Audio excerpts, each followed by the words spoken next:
간병비 때문에 집안이 무너진다는 말, 남 얘기가 아닙니다. 하루 10만 원 넘게 드는 간병비. 몇 달만 입원해도 1,000만 원이 훌쩍 나가죠. 그런데 드디어 이 무거운 짐을 덜 수 있는 길이 열렸습니다. 간병비가 건강보험에 포함된다는 소식입니다. 그리고 이번 주 어르신들의 삶을 바꾸는 또 하나의 소식. 바로 노인 일자리 주간 행사가 열리고 있습니다. 오늘 어르신정보TV에서는 두 가지 최신 복지 뉴스를 깊이 있게 전해드리겠습니다. 구독과 좋아요로 함께 시작해주세요. 그럼 시작합니다. 병원에 입원해 보신 분들은 아실 겁니다.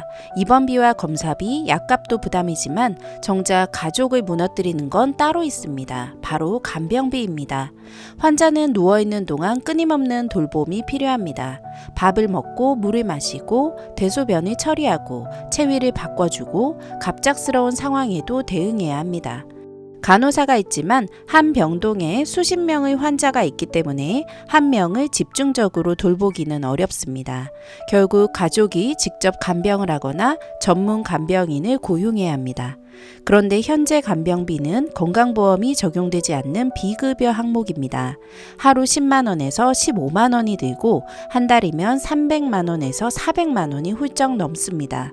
맞벌이 자녀가 있는 가정도 연금으로만 생활하는 가정도 버티기 어렵습니다. 그래서 며칠만 입원하다 결국 집으로 모시는 경우도 많습니다. 서울에 사는 70대 어르신의 사례를 보겠습니다.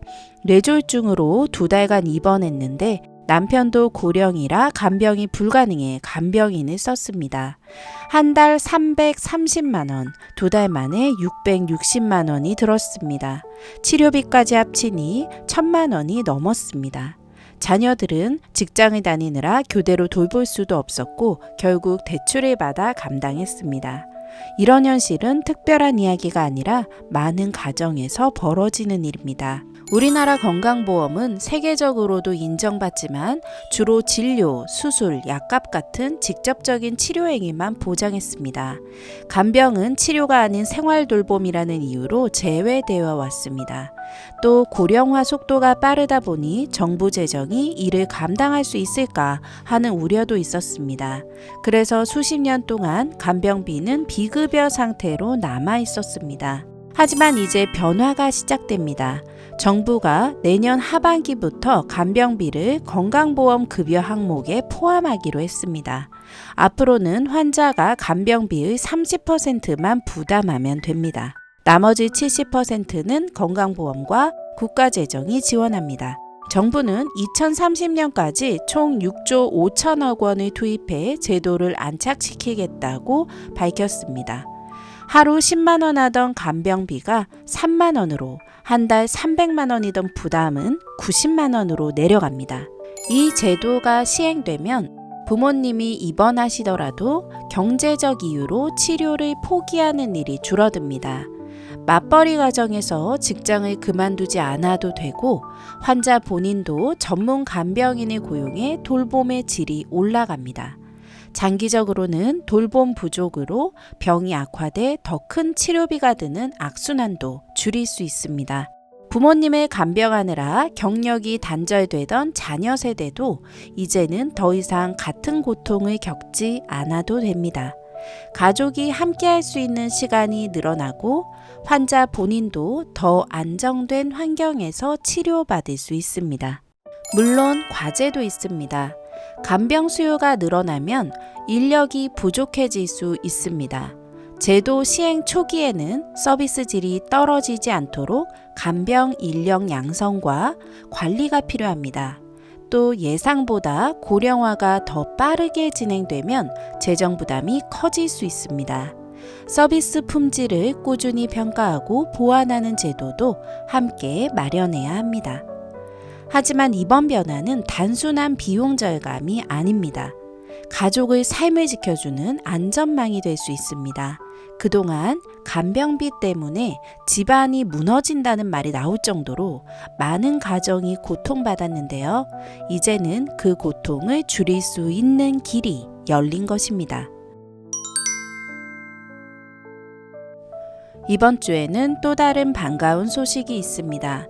바로 노인 일자리 주간 행사입니다. 9월 22일부터 26일까지 닷새 동안 서울광장과 전국 곳곳에서 다채로운 행사가 열리고 있습니다. 서울광장에서는 국민참여관이 운영되어 누구나 직접 찾아가 체험할 수 있고, 각 지역 복지관과 공공기관에서는 정책 심포지엄, 자원봉사축제, 온라인 참여관까지 연계되어 진행되고 있습니다. 이번 행사의 주제는 노인 일자리 100만 시대, 행복한 노후 시대입니다. 단순히 일자리를 숫자로 늘리는 것을 넘어 어르신들의 건강과 사회 참여를 함께 챙기겠다는 의미를 담고 있습니다. 정책 심포지엄에서는 앞으로의 노인 일자리 방향과 제도 개선 과제가 논의되었고, 현장에서 실제로 일하고 계신 어르신들의 목소리도 소개되었습니다. 자원봉사 축제에서는 어르신들이 주도적으로 지역사회를 돕는 활동 사례가 공유되며 큰 박수를 받았습니다. 정부는 이번 행사를 통해 2030년까지 노인 일자리를 130만 개 이상으로 확대하겠다고 밝혔습니다. 지금은 약 110만 개 정도인데요. 앞으로 돌봄, 교육, 문화, 상담, 지역 안전 등 다양한 분야로 넓혀가겠다는 계획입니다. 특히 체력에 무리가 덜 가는 단시간 근무, 유연 근무제도 확대해서 어르신들이 나이에 상관없이 꾸준히 참여할 수 있도록 한다고 합니다. 특히 주목할 만한 소식은 주택도시보증공사 허그가 노인 일자리 유공기관으로 보건복지부 장관 표창을 받았다는 점입니다. 허그는 시니어 상담사 제도를 운영하여 어르신들이 고객 상담 업무를 직접 맡을 수 있도록 했습니다. 단순 노동이 아닌 인생에서 쌓아온 경험과 소통 능력을 살릴 수 있는 일자리를 만든 것입니다.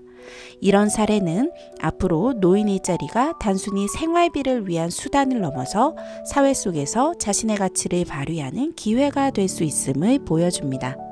어르신 여러분, 일자리는 단순히 돈만이 아닙니다. 아침에 눈뜨는 이유가 생기고 하루가 활력 있게 바뀌며 사람들과 어울리며 웃을 수 있는 기회가 됩니다. 연구에 따르면 노인 일자리에 참여한 어르신들은 치매와 우울증 위험이 줄어들고 건강 수명도 길어진다고 합니다. 사회와 연결되어 있다는 안정감은 어떤 약이나 영양제보다도 큰 힘이 될 수 있습니다. 혹시 나는 나이가 많아서 못하지 않을까 걱정하실 수도 있습니다. 하지만 지금은 나이에 상관없이 건강 상태와 의지만 있다면 참여할 수 있는 길이 열려 있습니다.